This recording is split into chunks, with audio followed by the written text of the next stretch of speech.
Hello my lovelies, welcome back to my channel. If you are new here, hello, my name is Mary and I give you an extra warm welcome. I would love it if you can click the subscribe button and stay for a while. I upload 3 times a week. Get ready with me, so show my stash, try on new makeup. If it's beauty or makeup related, I will be posting it. And if you're a returning viewer, thank you so much for coming back. I appreciate you more than you know. So for today's video, it's kind of a little bit of where are they now type of video. So I decided to go back 2 years from now, pull out products that I tried 2 years ago and see if I still love them. That's what today's video is going to be about. So without further ado, let's go ahead and get started with applying these makeup products on my face.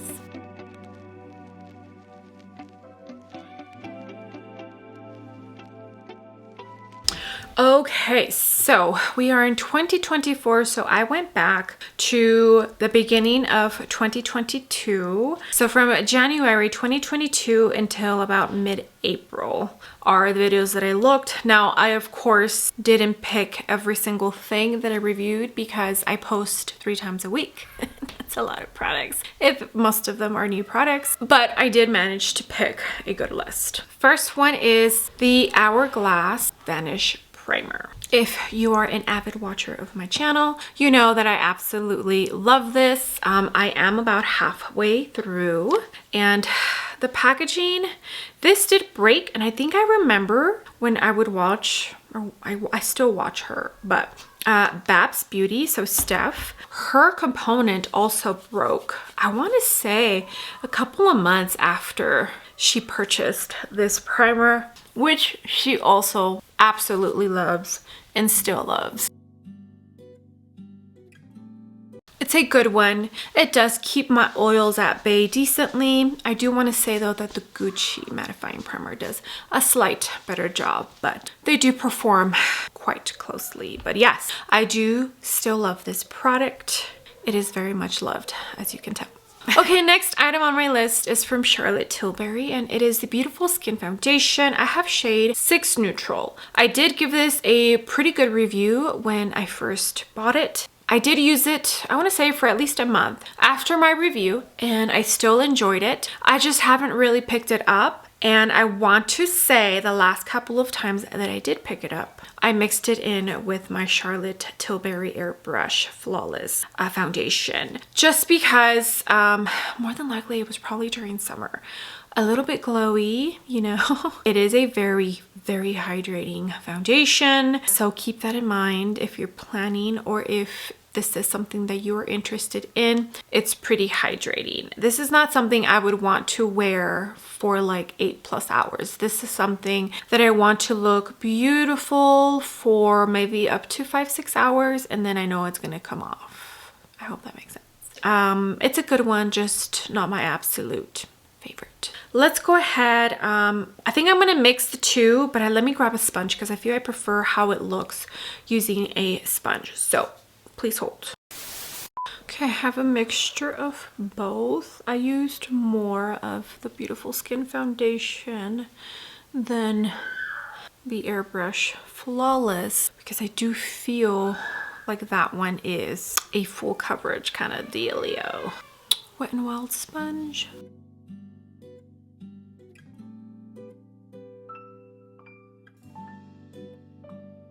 Okay, there is the foundation, and I would definitely agree that my skin looks like beautiful skin. I just remember enjoying it a tiny bit more after owning it for a couple of months, mixing in a tiny bit of the Airbrush Flawless foundation and applying with a sponge. It's just the perfect combo for what I personally prefer.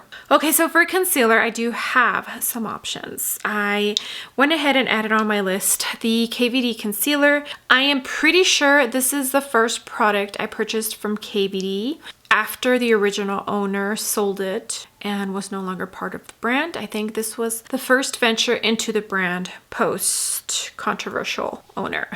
And then the Bobbi Brown stick corrector and stick concealer. This video where I review these 2 products is one of my most watched videos. I don't know at how many views it's at right now, but the last time I checked it was at over 10,000, which is crazy. I gave it an okay review, but at At the time, I did not know the trick that I know now for my under eyes, and I knew I was going to have creasing issues. But now that I have a specific method to apply my concealer, I love these products. I think these two from Bobbi Brown are super underrated, and they're a fabulous formula, and I absolutely love it. So I think I'm going to go ahead and use both for this video. Okay, we're going to start with the corrector, and I have this shade Peach. I don't use this often. I am pretty sure I only have 2 correctors, this one and the Charlotte Tilbury. And I mean true correctors because I don't count the calorie, because I use that on its own as a concealer and not really like an under eye brightener or corrector. This one is a true corrector, and as you can see, I go very light. I don't need a whole lot. I am also going to use the sponge. You could use your finger as well. I started with the sponge, so I'm gonna use this for my concealer as well. And the KVD is a little bit on the heavy side, so I prefer that concealer as well, using it with a sponge. Okay, so now we're gonna go into the stick concealer, and this is in the shade Warm Beige. Here.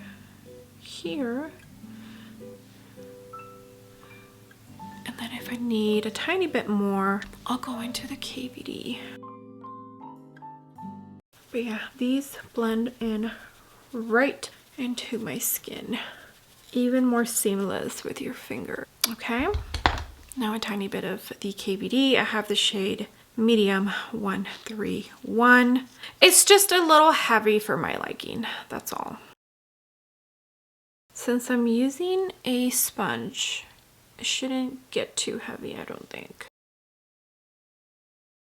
Some people love this. It's just personally not my favorite. If you like full coverage, I would say that's a good one. Yeah, because that little amount I put on my forehead or above my eyebrows, it went a long way. Okay, there's the base. So pretty. It literally smoothed out everything. I feel like the sponge for the KVD is the trick, and also with the Bobbi Brown. I mean, my method that I use for my under eyes works pretty well with the Bobbi Brown or any stick concealer formulation, because the Tom Ford I do really enjoy, and that's a stick formula. Still enjoying the Bobbi Brown more than the KVD. Okay, next item on this list is from Rare Beauty, and it is the bronzer stick. I have the shade Happy Soul. I'm pretty sure they've added 2 shades since this has launched. So I believe this was round and it was sticking out, and that's how much I've used so far. Not a whole lot, just, I mean, my collection is so big. But if this was something that I used almost every day, I think I would be close to panning it right now. This is a good cream bronzer shade for me. It does have a little pink undertone to it, but I don't mind it. This is the BK Beauty 111. If you are somebody who's scared of cream bronzers, this is the perfect one to start with. I also feel the price point for Rare Beauty is a good one. It does suck that Miss Selena Gomez decided to sell her brand. I hope it doesn't change. I also hope those who love Selena and support the brand because they love her don't stop supporting the brand. I think she did something good with it, and it does suck, but you see that? Beautiful.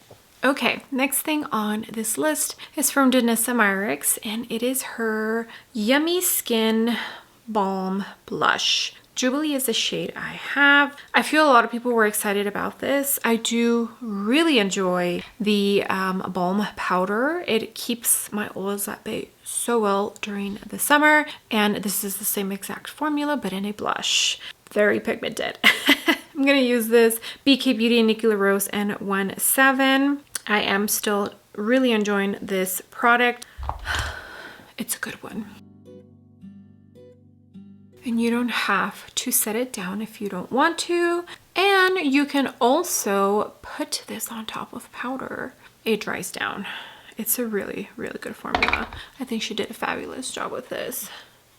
Okay, that Danessa Myricks blush is so pretty. I did already set my under eyes and I went in to the new Dolce & Gabbana powder I purchased. The review of this should already be up. Next thing on the list is from ColourPop and it's the Pretty Fresh powder. So this came out around the same time as the e.l.f. Camo powder foundation. I did compare this to that, but this ColourPop one is a lighter coverage. I don't think you'd be able to use this on its own as a powder foundation, and the e.l.f. Camo you definitely can. It's an okay product. I just don't pick it up too often. I have the shade Light 8 and I feel it's a little bit light. I probably should have gone with the shade number 10. It's an okay product. Not my favorite.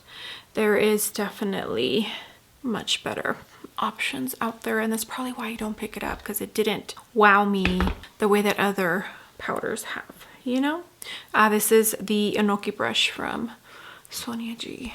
Okay, 2 years ago, I purchased the Walnut The Complete collection, but NARS came out with this Summer Unrated collection, a duo bronzer and blush and an eyeshadow palette. We're gonna go ahead and use both of these today. I actually do feel that this is a pretty good collection. Now, if you already own a lot from NARS, you probably thought it was repetitive, but at the time I did not own the bronzer from NARS, nor did I own the blush from NARS. So I actually do really enjoy this little cheek duo, and as you could see, I've definitely used it. Laguna is the shade of the bronzer. I have here this, I think it's the bronzer brush. I enjoyed that collection. I think NARS did a good job. So yes, I'm still enjoying these products. They're good. I feel NARS is a staple brand. They have good formulas. They have loved shades that have existed in their line for quite some time. I still think it's a pretty loved brand. Now I'm going to jump into the blush. Now, this is not the talc-free formulation that NARS came out with last year. This is the Sonia G Soft Cheek. I actually do enjoy that formula a little bit better than the original. I just feel the pigment, the softness of the formula just looks a tiny bit better on the skin than this older formulation. Okay, and in case you forgot, here is what the Summer Unrated eyeshadow palette looks like. I mean, it's nothing new, but this is a very pretty eyeshadow palette. Every time I pick it up, I absolutely love the eye look that I create with this palette. So I'm going to create an eye look real quick, probably speed through the process so that this video is not super long. I have the NARS eye base. Let's get started on the eye look. Cinch EO2.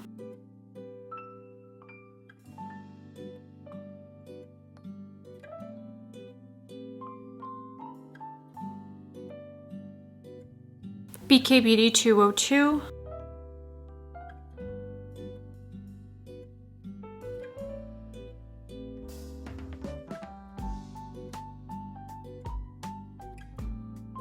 Refer 13.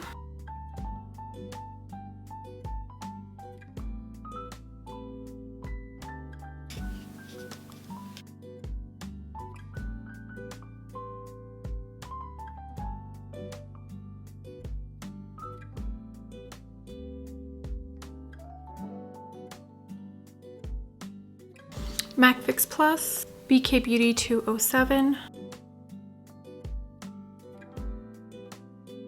Okay, there is the eye look completed. I did go into my Cali Ray mascara, and for eyebrows, I went into my Gucci brow pencil and the Make Beauty brow gel. For my targeted highlighter, I did go into the Natasha Denona highlighting powder, the High Gen highlighting powder. Okay, so the last two items are lip products, and it's these two bad boys right here. A lot of people, including myself, compared these two because they came out around the same time. The Rare Beauty, they're calling it a lip oil. I would say it's more of a lip tint, and the Makeup by Mario is a liquid version of their pumping Moisture Glow. So it's a liquid version of that, the one that like clicks up. Let me show you both of them. I'll start with the Makeup by Mario because this one doesn't really stain the lips like the Rare Beauty. I have the shade Soft Blush. These got 50-50. Some people enjoyed them, some people did not. For me, they're okay. I kind of forgot I had this. A lot of people said that they bleed, but since I apply it and then blend, I never really had that issue. The formula is nice. It's moisturizing. It reminds me of the Moisture Glow they have in the stick form. So there's the shade. It does have a tiny bit of a minty taste to it. Yeah, it's pretty, but I didn't fall in love with it. Ooh, you know what? Let me go into a lip liner and then I'll put on the Rare Beauty. Hold please. Okay, I did go into the Anastasia lip liner in the shade Raisin. Now we're gonna jump into this Rare Beauty shade Hope. Tinted Lip Oil. It's more of a tint. The hydration and gloss that it offers, it doesn't last long. But it does leave a pretty light tint once the glossiness fades away. Okay, my lovelies, that's it. That is all of the products that I have on my list from me trying 2 years ago. I hope you enjoyed this video. My take on where are they now, but like makeup products edition. I think I was watching one of those channels where they cover celebrities and all that. One of the series they have is called Where Are They Now? And they usually talk about celebrities, you know, like where they were and then now in the future where they are. So that's where this idea came to me. I'm mostly trying to find creative ways of dipping into older makeup products. Also to give you an update 2 years later if I am still enjoying these products or not. So it just seemed like a fun video idea. So I hope you enjoyed it. I would also love to know if any of the makeup items I mentioned are makeup items that you picked up. And if you're still enjoying them, where are they now in your life? How about that? All right, my lovelies, thank you so much for being here. I appreciate every single one of you. You have no idea. All the comments, all the likes. If you use my links to shop, it truly all does mean the world to me. With that being said, do not forget to give the video a big thumbs up. And also don't forget to hit the subscribe button if you haven't already. And I will see you all on my next video. Bye.